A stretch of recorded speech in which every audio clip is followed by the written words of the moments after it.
أعوذ بالله من الشيطان الرجيم. بسم الله الرحمن الرحيم. والفجر وليال عشر والشفع والوتر والليل إذا يسر هل في ذلك قسم لذي حجر ألم تر كيف فعل ربك بعاد إرم ذات العماد التي لم يخلق مثلها في البلاد وثمود الذين جابوا الصخر بالواد وفرعون ذي الأوتاد الذين طغوا في البلاد فأكثروا فيها الفساد فصب عليهم ربك صوت عذاب إن ربك لبالمرصاد فأما الإنسان إذا ما ابتلاه ربه فأكرمه ونعمه فيقول ربي أكرمن وأما إذا ما ابتلاه فقدر عليه رزقه فيقول ربي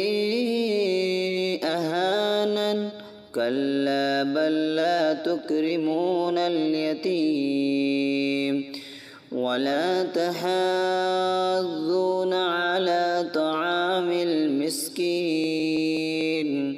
وتأكلون التراث أكلا لما وتحبون المال حبا جما كلا إذا دكت الأرض دكا دكا وجاء ربك والملك صفا صفا وجيء يومئذ بجهنم يومئذ يتذكر الإنسان وأنى له الذكرى يقول يا ليتني قدمت لحياتي فيومئذ لا يعذب عذابه أحد ولا يوثق وثاقه أحد يا أيتها النفس المطمئنة ارجعي إلى ربك راضية